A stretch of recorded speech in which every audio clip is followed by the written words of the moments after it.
you very much, FTSE, for inviting me to speak to you this afternoon. Just one slight bit of history, actually. I've not been in this hall for about 25 years. And I was in this hall 25 years ago when I used to work for NatWest when I was a young chap.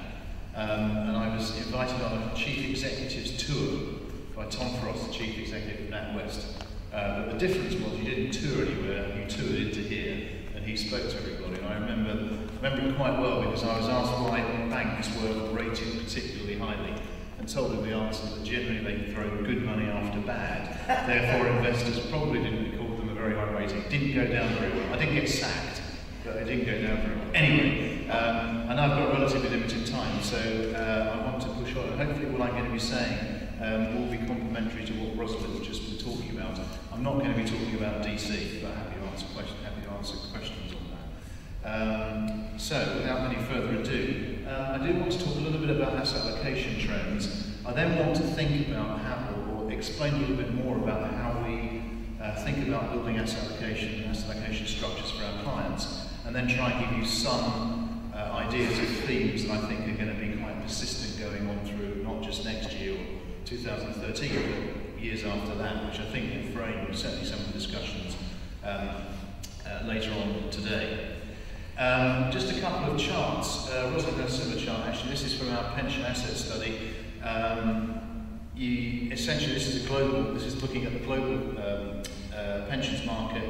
The trends have been pretty persistent. Equities essentially down, and particularly on a global basis, alternatives up. So effectively, people have been diversifying. So one of the questions I'm going to pose today is diversification worth it? Should you be doing it? What should clients be doing? And in the UK, I didn't want to take all these numbers off anyway, never mind. The UK has been more pronounced, I think, as many of you are aware. Equities down, alternatives up, and bonds up. So we've had this kind of general de-risking trend or de-risking pattern going on through the last period of 10 years, arguably going to be increasing going forward potentially, and I'll come on to talk about that in a moment. I want to just then switch to the capital markets side just for a little bit and talk a little bit about history and what's happened through the crisis. Again, what we've seen in many portfolios is this move towards greater diversification, as many people call it. I like to think of it as diversity because diversification is very much a statistical term, very much relying on assumptions, where what we're trying to do for our clients is to build portfolios that are robust for different economic and financial environments. And the last 5, 6, 7 years have been quite an interesting test of this. So quite a lot of people sort of said through the crisis that diversity didn't work. You know, if you've got a diversity portfolio like the red line here, it kind of went down. You know, equities went down more, but diversity portfolios went down even further. So in some ways, you can argue it hasn't done as well as it might do. I think partly that's because many assets that clients hold are driven by common themes and common factors, and so when they're thinking about diversifying, they're moving from equity to, say, private equity, which is essentially leveraged equity, less a lot of costs in my book. So they're not actually diversifying as much as they think they're doing. The black line is cat bonds, so I'd argue that was actually a pretty diversifying asset class. One of the important things that we think about when we're looking at asset allocation is what is it, how can we think about the outcomes if we're wrong? So we develop a set of asset allocation assumptions that we use for all our risk budgeting, our ALM work that our clients use. The thing I know about those assumptions, the 10-year assumptions, the thing I know about them is they're getting it wrong. Okay, so the question is, how can you think about things when you're wrong? So what we do is we think a lot about scenario analysis and stress testing of client portfolios. Our view through the financial crisis was that this wasn't a normal cyclical recovery. There would be a bumpy ride to what I would call a slow recovery. But that's a central case, but there are lots of other outcomes potentially that can happen around that. So what we think about, we do put some weights on this, is whether you're going to have a kind of very unlikely, I think, a kind of Goldilocks scenario, growth starts kicking back in, debts get sorted out very quickly, very unlikely. The other things we think about are tail risk scenario. So we spent a lot of the last year thinking about Eurozone crises, what happens to that, what happens to client portfolios, how can clients protect against that, and what we've seen is a little bit of a trend, or more of a trend, towards protection strategies, portfolios that might protect you in those extreme events. Again, not knowing when they're going to happen, but certainly thinking about those extreme events. Prior to the crisis, diversity was thought of as a bit of a panacea. I said earlier that I'm not sure that is the case. The other thing that's going to be going on is lots of policy action, policy interventions. One of the things I think that's curious about this chart is you've had kind of volatility declining, but in my view, underlying economic risk, that the range of outcomes for economies and markets has been getting wider. So you've had volatility going down, you've had QE essentially boosting the price of risky assets. So again, thinking about asset allocation has been difficult in this environment, and you can see the boost to assets happening through time, risk on, risk off, certainly we'll call this. Looking back through time at diversity, through the TMT crisis, this is rolling correlations. Through the TMT crisis, not a great deal, some correlations went up, but actually through the financial crisis, great financial crisis, correlations went up a lot. The point I made here is they went up, but they're still not one. It's still better to do some diversification. So the question you want to ask is, should you bin diversity? The answer I would say is absolutely not. You need to think more carefully about diversity in this environment. So I would argue that diversity makes more sense. Markets are more volatile. Models that we use and other people use, I think, have less credibility. Lots of people talk about correlations and being unstable. I agree with them. But models are only models, as we say, although people build in lots more credence to models that I think we would attach to them, and they get surprised when they go wrong. And I think unknowable, coming back to your Rumsfeld quote, unknowable black swan type events will, I think, become more frequent. Again, distributions everywhere now are not normal. So again, I think understanding return drivers, as we would call it, is very important. Now, many people just think about portfolios in sort of fairly straightforward terms of equities or bonds or whatever. What we do is break down the drivers to all the asset classes that our clients hold into a number of different risk premia. These are just two portfolios, high risk and low risk portfolio.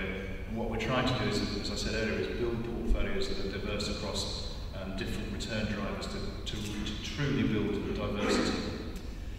In the context of pension schemes, coming on now to thinking about going forward, most DB pension schemes in the UK, less so in non-UK markets, are on a journey to an end game. Okay, most are closed. If they're not closed, they're close to future accrual, close to new accrual. And my personal view is, I think that many sponsors ultimately want to get rid of this risk. So many schemes are on a de-risking journey. They're setting de-risking triggers, and the general direction is they're selling risky assets and moving generally into fixed income or fixed income related asset classes. Some issues around this because of perceived view on bonds being very expensive, but broadly speaking, people are wanting to move into more matching assets and out of risky assets. So that's the general direction, and I think that direction is going to continue. I would argue also probably that the RPI-CPI consultation and differential, if that RPI-CPI gap closes, that is actually going to make the balance sheets of many pension fund clients look better, and again that might accentuate the pace of de-risking that I think we're going to continue to see. This is a chart that we use which shows complexity as the top line and the governance that clients, or the resources that clients can use to manage this on the bottom line. And generally what we see is that complexity has been going up, lots of new asset classes. I think there is a question around whether what's happened in terms of diversity and alternatives. Lots of alternative stuff on here. I would argue that what's happened as pension funds and other investors have moved into alternatives, their cost structures have gone up effectively. Costs have risen, lots of beta as market returns have been dressed up as alpha, fees have been very, very high. So there is a question mark about whether this move into alternatives has been as beneficial perhaps as people may have thought. And again, I think the other trend that we're seeing is where people are moving away from equities, they're moving either into bonds or other asset classes, long lease property, social housing, you name it, infrastructure to a lesser degree. Those asset classes that have some kind of cash flows that look vaguely like their liabilities. They're not matching, but they have some kind of cash flow matching kind of characteristics, which I think are important. So, just wrapping up here, so moving forward, just to recap essentially, we think there's going to be more hedging, we think there's more risk management going on.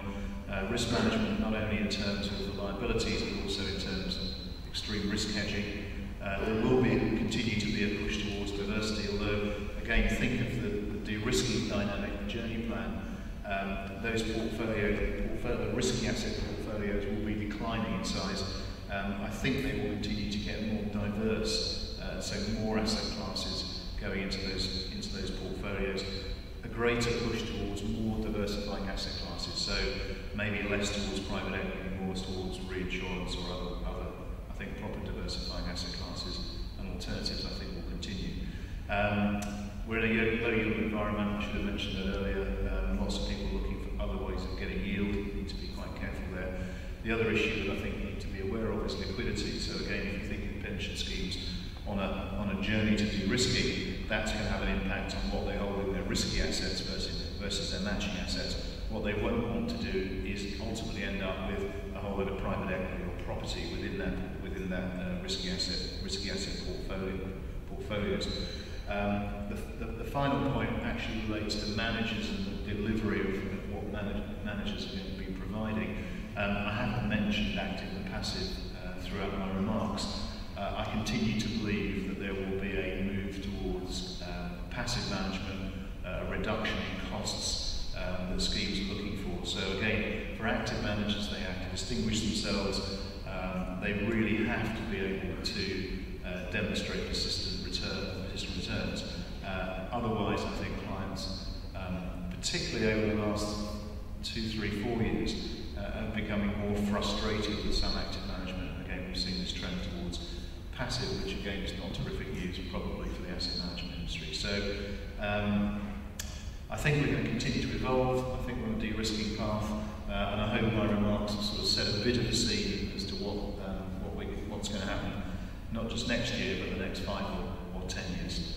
So we're very happy, I think,